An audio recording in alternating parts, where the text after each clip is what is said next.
Olá, muito boa tarde. 1100 quilómetros a pé, 40 dias a caminhar. O destino era a Paróquia da Maia, onde o padre António Bacelar chegou depois de peregrinar ao longo do caminho francês de Santiago, que aconteceu por ocasião da conclusão de 9 anos de trabalho no movimento dos focolares em todo o mundo e o recomeço da pastoral na Diocese do Porto.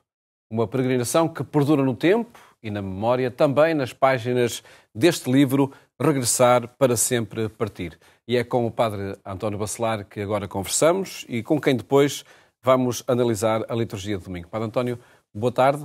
Muito boa tarde. Obrigado por estar no programa Eclésia. E antes de irmos aos textos da Bíblia e à sua análise, à sua proposta de análise a esses textos, vamos a este livro, Regressar para sempre partir. Porque esta decisão de fazer uma peregrinação, um caminhar durante 40 dias, nesta mudança de vida que aconteceu de facto numa mudança de um capítulo da sua vida? Certo. A minha tentativa é de fazer de toda a vida uma peregrinação e o caminho são momentos que alimentam e ao mesmo tempo exprimem a vida como peregrinação, e o caminho de Santiago já desde os anos 90 que o fazia. De facto foi uma mudança e foi uma oportunidade que eu julgo única e que não se voltará a acontecer, de passado um ciclo de 9 anos e de todos os trabalhos que anteriormente tinha feito na Diocese, enfrentar outro ciclo. E nada melhor do que com estes dias que considero sempre foram um retiro mais, não só mais longo, mas também mais profundo e completo da minha vida. Assim o refere neste livro. Sim. Quis chegar à Paróquia da Maia a pé? Sim. Quis, embora tivesse também confiante naquilo que acreditamos, o Espírito Santo me fosse inspirando. Não tinha previsto, por exemplo, 40 dias, não tinha previsto que esse 40º dia fosse a chegada à Maia, anónimo, sem que ninguém ainda me conhecesse ou reconhecesse, e depois de ter chegado ao Porto e à Catedral, à Igreja-Mãe, e no dia seguinte um sol radioso chamou-me para voltar à Maia, onde durante alguns anos tinha organizado a Dança das Pastas no estádio, e então era também um chamamento para esse regresso. O que está no livro são pensamentos que fui partilhando ao longo dos dias, que alguém recolheu. Eu nunca pensei publicar um livro, foi aquilo que dia a dia nas redes, como venho a fazer há alguns anos, ia partilhando e que depois foi recolhido e um bocadinho organizado. E de alguma forma passa para o leitor essa experiência da peregrinação também por aquilo que ia vendo, não é?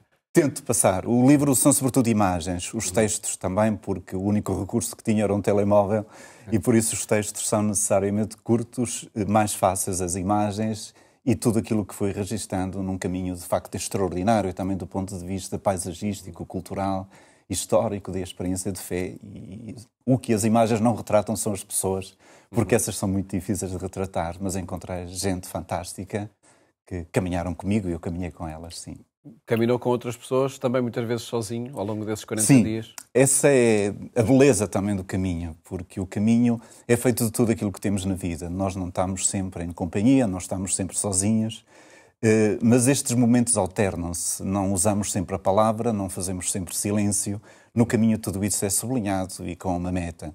Houve pessoas que quiseram ir de Portugal e até de outros sítios caminhar comigo, talvez em 9 dos 40 dias. E depois houve, sobretudo, pessoas que fui encontrando ao longo do caminho.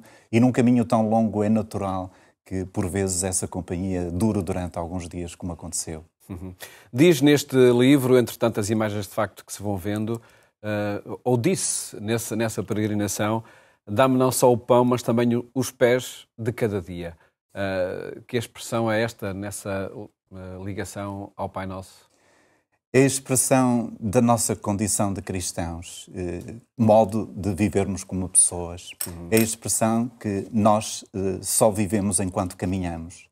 Mesmo aqueles que podem estar impedidos fisicamente de o fazer, mas estacionados andamos para trás, chegados e não chegamos a partir e não chegamos a alcançar nada, porque aquilo que queremos alcançar está muito para além de nós e é isso que inspira continuamente o caminho. E é por isso que escolheu para título Regressar para sempre partir? Foi interessante que a pessoa que fez esta recolha, a uma certa altura, perguntou-me se um dia publicasse estas memórias, que título daria. Eu pensei alguns segundos e veio-me natural este título, Regressar. Tratava-se de um regresso ao meu país, à minha diocese, para sempre partir. Não é uma chegada, é partir continuamente, partir de mim, mesmo estando agora fixo e sedentário, digamos, na Maia, mesmo se com a ajuda do caminho que diariamente tento fazer para me ajudar a interiorizar a ideia da vida como caminho. Que imagem ou que inspiração constitui esta peregrinação de 40 dias para um tempo, este da Quaresma, também de 40 dias de preparação para a Páscoa? Ainda há alguns domingos atrás referia, os 40 dias ou os 40 anos foram sempre de caminho. Para Moisés, para Elias, para Jesus no deserto, se calhar não literalmente, mas no sentido daquele caminho que vai enfrentando. Por isso é um recurso, é um alimento, diria, para o meu cotidiano, para todos os dias. E que na Quaresma particularmente é sublinhado como centro, como preparação do centro da vida cristã, que é a Páscoa. Ao longo destes 40 dias, teve surpresas negativas ou positivas, teve dificuldades? Foi tranquilo este caminhar? Foi serenamente tranquilo, as surpresas aparecem sempre, foram as surpresas numa primeira fase de calor quase excessivo, que levaram até à afonia, o que foi muito significativo, estar 2 dias sem falar ou 3 dias sem falar e por isso desenvolvendo a capacidade de escuta, e que na última etapa passaram pelo frio, pela chuva, pelas adversidades, por relativizar também essas adversidades no sentido de quando a meta está firme em nós, as adversidades relativizam-se. Apesar do esforço para lá chegar, da consequência, da dor, enfim, porque fala também desses sentimentos ao longo destas páginas. Sim, graças a Deus, enfim, posso considerar-me em boa forma física. O caminho não foi novidade para mim caminhar. Eu já em Itália, sobretudo nos últimos anos e com a pandemia, adquiri hábitos de caminho, como deslocação até entre locais de trabalho. E isso dizia que passar dos 10 ou 15 quilómetros que diariamente fazia e que ainda hoje faço para os 28, 29, não foi um salto tão grande como isso. Por isso, ao nível físico, sim, há inevitáveis dores, há uma ou outra bolha, que foram muito poucas, sofreu mais o calçado do que propriamente os meus pés. E que força, que motivação, que estímulo constituiu este caminhar ao longo de 1100 quilómetros para ser pároco na Maia, como acontece agora? O estímulo partiu certamente também de mim, mas veio também das pessoas. Achei muito interessante, e devo isto ao meu bispo e aos companheiros, enfim, ter adiado de alguma forma a entrada na Maia para fazer estes 40 dias, porque a paróquia estava carente, digamos, de pároco. Mas achei muito interessante que pessoas, algumas que eu conhecia, mas a maior parte que não conhecia, sabendo da minha nomeação, foram-me acompanhando. E a uma certa altura, sobretudo na segunda parte do caminho, se na primeira o caminho resultou num certo balanço destes 9 anos muito intensos que antes tinha vivido, na segunda parte foi como que uma preparação. E uma preparação tecida com reflexão, com silêncio, com escuta, a possibilidade que hoje os meios nos dão, de seguir, por exemplo, o sínodo, as meditações do Padre Radcliffe durante o sínodo e tantas outras fontes que alimentaram os meus passos. Sim. E essa experiência, acredito, de 9 anos, não é, em Itália, no Movimentos Focolares, para quem nos está a ver e ouvir também, consistiu, que coordenação dependia de si no Movimentos Focolares? Entre as diversas realidades que o Movimentos Focolares, uma árvore com bastantes ramos e que acolhe de todas as mais diversas vocações, e entre essas existem também os padres diocesanos, como é o meu caso, que aderem a esta espiritualidade e naquela forma tão nuclear e tão essencial da vida de Movimentos Focolares, que são os focolares como pequenas comunidades onde tudo se partilha. Estes padres, algumas centenas, quase 1 milhar em todo o mundo, pertencendo e estando inseridos nos movimentos focolares, desenvolvendo toda a sua atividade diocesana que lhes é pedida, têm essa dita coordenação com o devido regulamento inserido nos estatutos de movimento e que se exprime também em assembleias periódicas onde é eleito um responsável.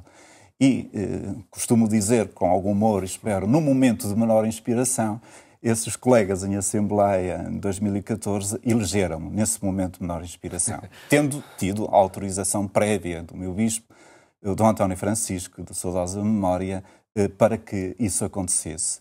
Depois reincidiram nessa menor inspiração, houve uma segunda Assembleia, onde já com autorização de Dom Manuel Olinda, fui de novo eleito, ainda que para cumprir, porque foi um pedido que fiz para cumprir só meio mandato, por isso os 9 anos. Que mais valia o Movimentos Focolares, a sua espiritualidade, a sua inspiração, oferece a um padre diocesano, no caso? Oferece a possibilidade de caminhos que estão em sintonia com tudo aquilo que vivemos na Igreja desde o Concílio Vaticano II e com um sublinhado muito forte na dimensão de comunhão.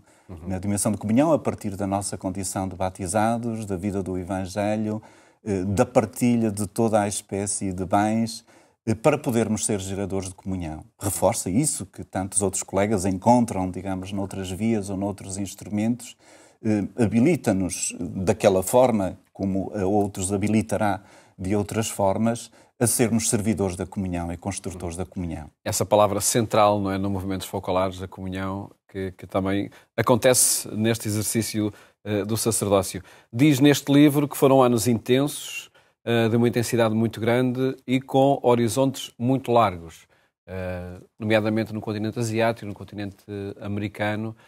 E africano. E africano também. Há, de facto, formas diferentes deste exercício sacerdotal, no caso da pastoral, que enriquece também a nossa forma de ser isto. Certamente. Eu diria declinações diferentes, que muitas vezes têm a ver com as culturas e com um exercício muito grande de enculturação e também com o caminho que a Igreja faz. É admirável o caminho das igrejas na América do Sul como igreja naquele continente. É admirável, para citar só alguns exemplos, a base cultural comunitária na Igreja em África, que nos lança desafios muito grandes. É admirável toda a dimensão contemplativa que nos vem do Oriente. Todas estas coisas fazem-me, enfim, viver e pensar que também aqui ninguém é tão rico que não tenha nada para receber, que ninguém é tão pobre que não tenha nada para dar. Hoje o mundo é multipolar, a nível da Igreja também.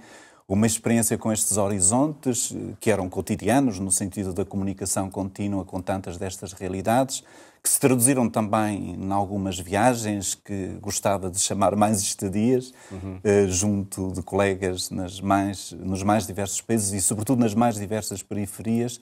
Uma experiência desse tipo ajudou-me imenso e continua a ajudar-me a essa abertura também de saber receber, de saber acolher e destituir de um certo eurocentrismo de que às vezes ainda enfermamos. De facto, muito na Igreja ainda acontece, não é? Até porque estamos na Europa. Agora, o Padre António Bacelar está na Diocese de Porto, na Paróquia da Maia, após ter feito esta peregrinação de 1100 km durante 40 dias. É uma geografia muito curta agora para quem sente necessidade de continuar em peregrinação, de passos lentos para escutar, para dizer, para escrever, como afirma aqui. Sim e não. No sentido geográfico, é um território muito pequenino em relação a tudo aquilo que vi e vivi. Nós, porém, vivendo de memórias, não vivemos da saudade. É o meu mundo, é a minha gente, é o meu povo, é o povo que sirvo. É o seu caminho.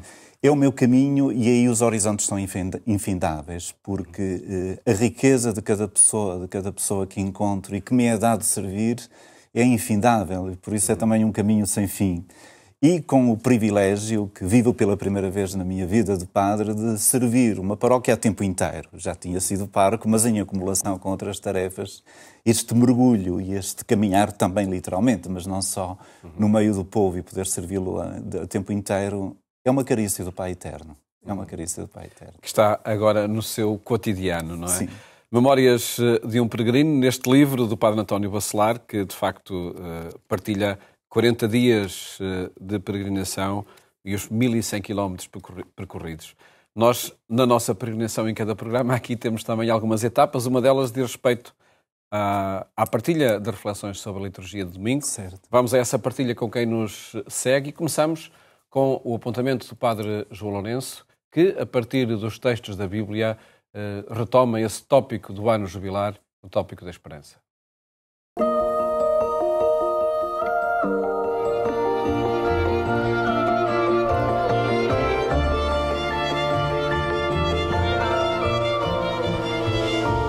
Neste terceiro domingo da Quaresma,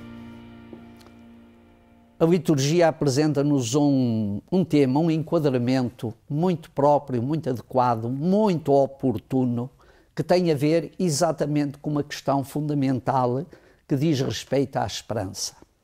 É a questão do calendário da ação de Deus.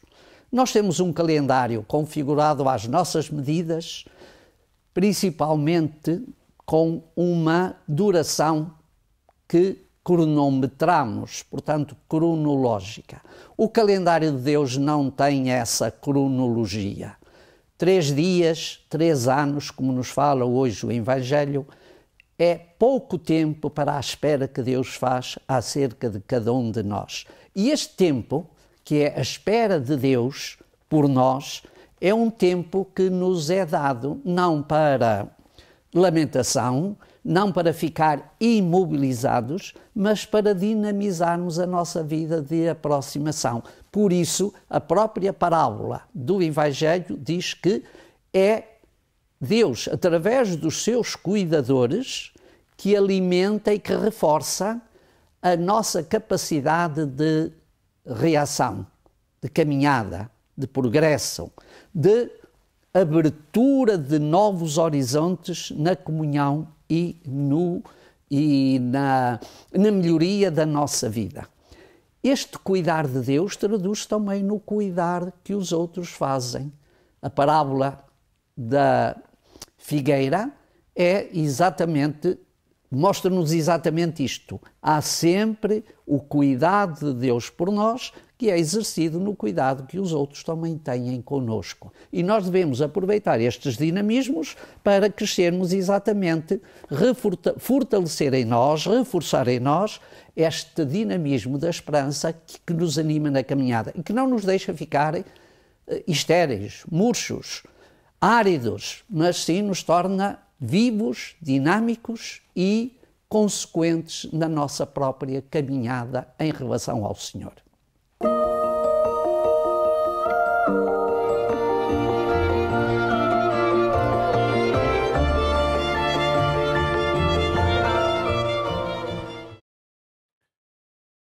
O tema da esperança que o Padre João Lourenço retoma a partir do texto do Evangelho que se escuta nas missas deste domingo. E antes da análise ao Padre António, que pedimos ao Padre António Bacelar, vamos escutar este texto que é lido nas missas de domingo.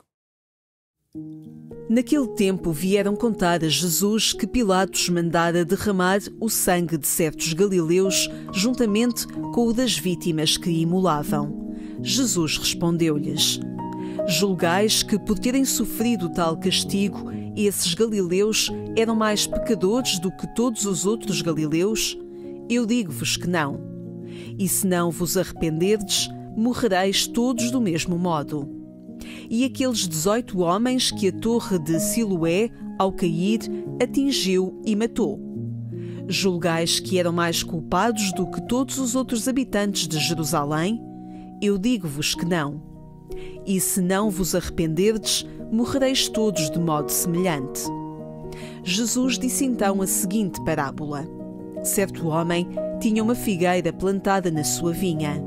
Foi procurar os frutos que nela houvesse, mas não os encontrou. Disse então ao vinhateiro: há 3 anos que venho procurar frutos nesta figueira e não os encontro. Deves cortá-la, porque há de estar ela a ocupar inutilmente a terra. Mas o vinhateiro respondeu-lhe: Senhor, deixa-a ficar ainda este ano, que eu, entretanto, vou cavar-lhe em volta e deitar-lhe adubo. Talvez venha a dar frutos. Se não der, mandá-la-ás cortar no próximo ano.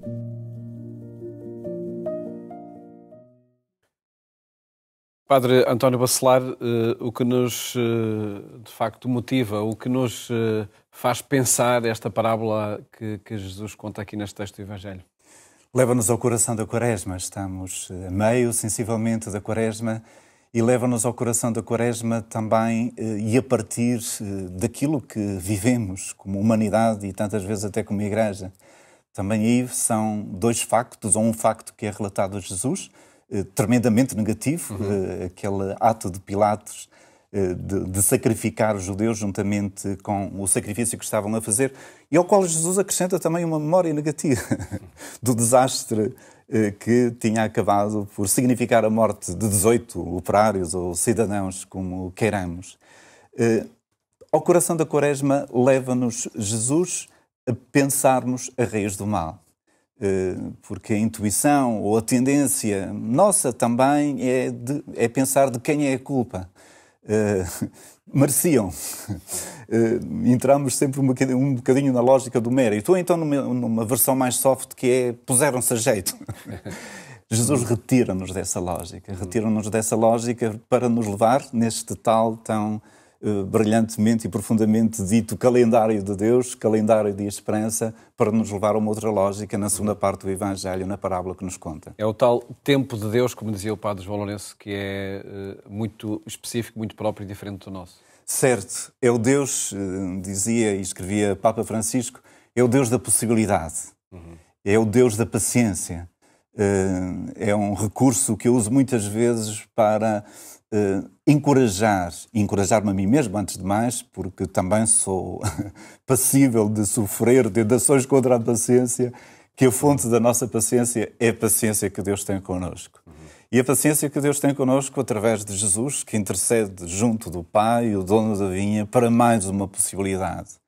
Certo que depois essa possibilidade é aquela, não sabemos o desfecho, entretanto estamos num contexto de uma parábola, essa possibilidade é este ano jubilar, é esta Quaresma, e é esse hoje, é essa possibilidade para que Deus sempre nos abre. É uma etapa do caminho. É uma etapa do caminho, é a possibilidade de dar mais valor, e cito aqui também Papa Bento XVI, de dar mais valor a um fósforo que se acende do que à escuridão que passamos a lamentar. É um fósforo que se pode acender. Insignificante, pode ser, mas que pode iluminar na nossa vida, sobretudo. Sempre nesse respeito, acima de tudo, pelo caminho de cada um, que falamos também aqui a propósito destas suas memórias de 40 dias em peregrinação até à Paróquia da Maia. Agradeço, Padre António Bacelar, ter estado aqui no programa Eclésia, nesta partilha contínua que acontece a partir também deste livro. Obrigado a todos vocês por este serviço tão precioso que prestam à Igreja e à sociedade, e obrigado pelo convite por poder partilhar algo também de mim. Muito obrigado nós. Obrigado. E ficam, de facto, essas propostas para a liturgia deste domingo, a partir da experiência de peregrinação ao longo do caminho francês para Santiago de Compostela e daí para o Porto que o Padre António Bacelar fez. Votos de uma ótima tarde, bom fim de semana, até à próxima segunda-feira, se Deus quiser.